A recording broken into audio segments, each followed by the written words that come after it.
இந்த வீடியோவில் வந்து நம்ம யூசர் ஃப்ளான்ச் பார்க்கலாம். ஃபஸ்ட்டு இதை பிக் பண்ணிவிட்டு இங்கே ப்ரொஃபைல் அப்படின்ட்டு இருக்கும், இதில் ஸ்கெட்சு போயிட்டு நான் வந்து இந்த ஃபேஸ் செலக்ட் பண்ணுறேன்.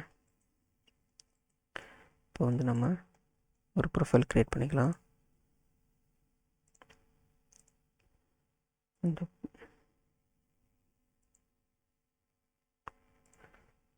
இப்போ நம்ம க்ரியேட் பண்ணக்கூடிய இந்த லைன் வந்து இந்த எட்ஜுக்கு வந்து டேஞ்சன்சியாக இருக்கணும், அதாவது கன்ஸ்ட்ரெயின் பண்ணியிருக்கணும் கண்டிப்பாக. இந்த பாயிண்ட்டை எடுத்துகிட்டு கோஇன்சிடென்ஸ் பண்ணிடுறேன். அதே மாதிரி இந்த சர்க்கிளும் இந்த லைனை சூஸ் பண்ணிவிட்டு டேஞ்சன்சி பண்ணிடுவேன். இப்போ வந்து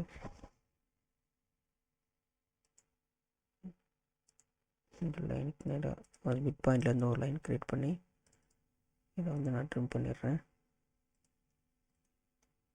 இதையும் ட்ரிம் பண்ணிடுறேன், இதையும் ட்ரிம் பண்ணிடுறேன். ஸோ இந்த மாதிரி வந்து ஒரு ப்ரொஃபைல் க்ரியேட் பண்ணிவிட்டு ஒர்க் பெஞ்ச் எக்ஸிட் பண்ணிடுறேன். இப்போ பார்த்தீங்கன்னா இங்கே ஸ்பைன் அப்படின்ட்டு இருக்கும். ஜஸ்ட் நம்ம இந்த எட்ஜை கொடுத்தோம் அப்படின்னா நம்ம என்ன ப்ரொஃபைல் க்ரியேட் பண்ணமோ அதில் வந்து ஃப்ளான்ச் வந்து க்ரியேட் ஆகிடும். Just okay.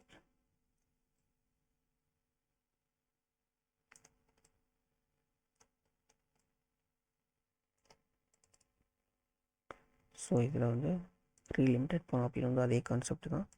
இங்கே வந்து நம்ம ப்ளைன் வந்து ரெஃபரன்ஸாக கொடுத்துக்கலாம், க்ரியேட் ப்ளைனு பாயிண்ட் அது ஒன்று கொடுத்துக்கலாம்.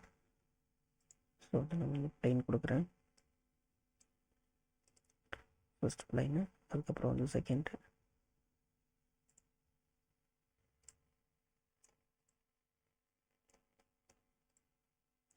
நான் மிட் ப்ளைனை கொடுத்துட்டேன், ஸோ அதனால் இங்கே க்ரியேட் ஆகிடுது. So create plain.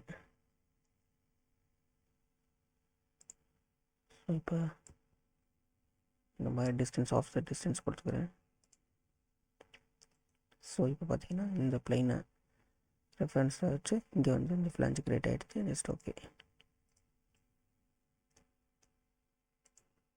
இதான் வந்து யூசர் ஃப்ளான்ச் ஆப்ஷன்.